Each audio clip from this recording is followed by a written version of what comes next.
Bir Arif meşəyə düşür gecə. Zülmət qaranlıq, yırtıcıların səsi gəlir.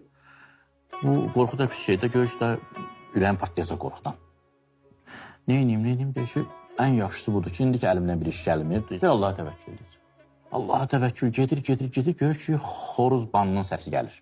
Sevinir. Yavaş-yavaş içindəki təvəkkül azalır. Xoruzun səsi gəlir axı. Qurtardı da qorxu qurtardı. Biraz gedir, görür işıq gəlir. Kəndə oxşayır. Yaxınlaşır, sevinə-sevinə, ümid dolu, sevinç dolu bir xaraba yerdir. Deyir, girim elə burada yatım, səhər durub yoluma davam eləyərəm. Girir, içəri girən kimi səndə 3 nəfər oğru burada pusu qurmuşmuşlar. Bunu büküb yıxırlar yerə, bütün əlində olan o səfər tədarükünü alırlar. Gedir o xarabalığın o bir tərəfində bir küncdə oturur, fikirləşir. Ay Allah, sən təvəkkül eləmişdim. Bu nə məsələdir? Sənə təvəkkül eləyəni sən bu günə qoyursan. Ağlayır, yatır. Yuxuda buna deyirlər ki, yalan danışma. Sən xoruza bizdən çox təvəkkül elədin. Sən yaxşı gəlirdin. Xoruzun səsini eşidən kimi mənə dəyişdin xoruzunu. Keçdin ona təvəkkül eləməyə. Sən axıra qədər təvəkkül eləməliydin. İndi səhər oyan, qayıt ged o xarabaya.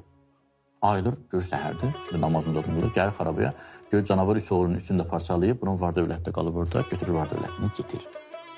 Bəzən biz təvəkkülümüzdə Allaha böhtan atırıq. Əvvəldə möhkəm təvəkkül edirik. Sırf Allah naminə.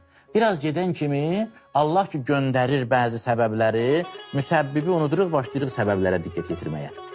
O da qaldı o tərəfdə. Əsas budur.